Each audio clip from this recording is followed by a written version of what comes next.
So here we are, end of June 28th, 2024, the day after the presidential debate between Biden and Trump.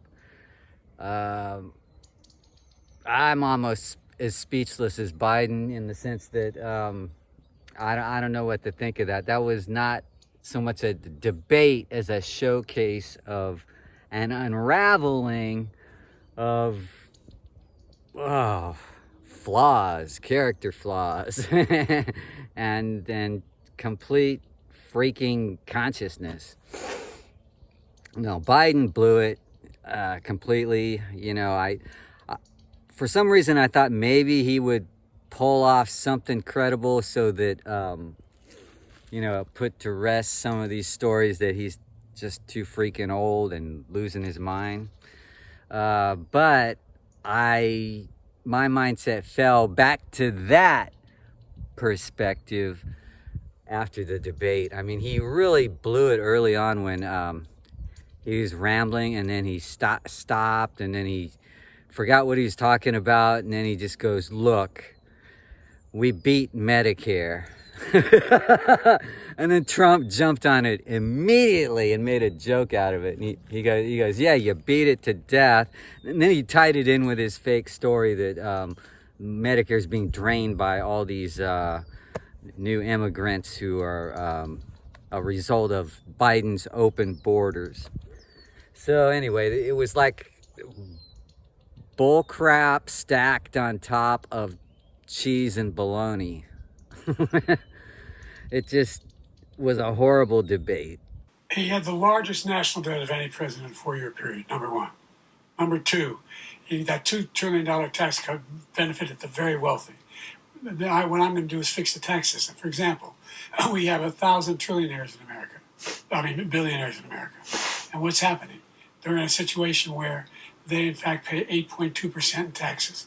If they just paid 24%, 25%, either one of those numbers, they'd raise $500 million. I'd love that. I should say, in a 10-year period.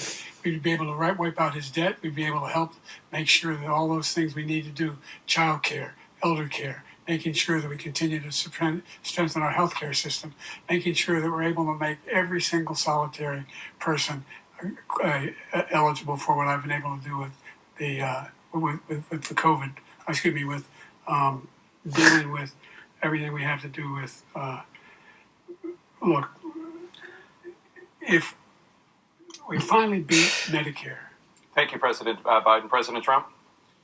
Well, he's right. He did beat Medicare. He beat it to death, and he's destroying Medicare because all of these people are coming in. They're putting them on Medicare. They're putting them on Social Security. They're going to destroy Social Security. This man is going to single-handedly destroy Social Security. These millions and millions of people coming in, they're trying to put them on Social Security. He will wipe out Social Security. He will wipe out Medicare. So he was right in the way he finished that sentence. And it's a shame. What's happened to our country in the last 4 years is not to be believed. Foreign countries, I'm friends with a lot of people, they cannot believe what happened to the United States of America. We're no longer respected. They don't like us. We give them everything they want, and they think we're stupid. They think we're very stupid people. What we're doing for other countries, and they do nothing for us. What this man has done is absolutely criminal. Wow, what did Biden even mean by, "Look, we beat Medicare"? That sounds like something that not even Ronald Reagan would have said back in the 60s when he was fighting Medicare before it existed. Reagan campaigned against it. He even cut a record, like a vinyl album, and released it about just his commentary on how Medicare would be a step towards socialism in America. And how hard he fought it. He was just hilarious, man.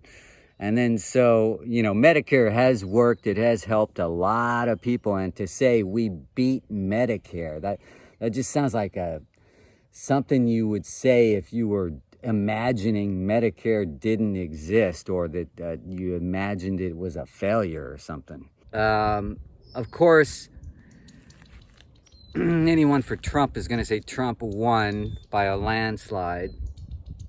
and anyone for Biden is going to be more quiet, and they're just going to say, yeah, maybe we should consider another candidate.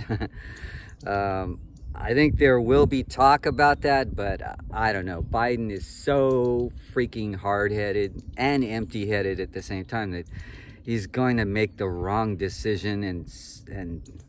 But at the same time, like I said last time in our last Riverside chat, I actually think Biden's going to win the whole thing, only because Trump's got 34 felonies, and that looks bad to a lot of people who don't do any research on anything. They just, go by surface level information brought to you by big dumb media. And I would say that Trump was the star of that big dumb media event. And even CNN made it sound like the Democrats were scrambling and panicking because of Biden's train wreck, like the way he just loses his complete train of thought and then has to start all over again, and then he says something really freaking lightweight, that might not have any meaning at all. Like the conservative talk hosts, I'm sure, are having a field day with the freaking sound bites of Biden losing his mind. But Trump, he filled up his show with lots of crap. I mean, it was lots of just made up crap. But he was entertaining at it, see, and to a lot of people, that's all that matters, who was the most entertaining guy. That's why a majority, even CNN's own poll, had Trump winning the debate by over 60%, and Biden was in the 30s. Now, my personal view, I took debate in college at Sac State. That's how I debated my way to a program director position in radio. And then from there, shared valid, strong arguments with the community about things that should be done. I'm someone who can critique a debate objectively. I myself am an independent and belong to neither party. So I can probably tell you for a fact that most speech experts, if there is such a thing, I guess we're all armchair speech experts, would say that Trump won the whole thing, that debate. On presentation, maybe not on content, but on looking confident, sounding confident, whereas Biden, he just didn't have a grip most of the night, and the camera kept showing him looking scared and with his mouth open and his eyes bugging out. He just looked like a freaking zombie.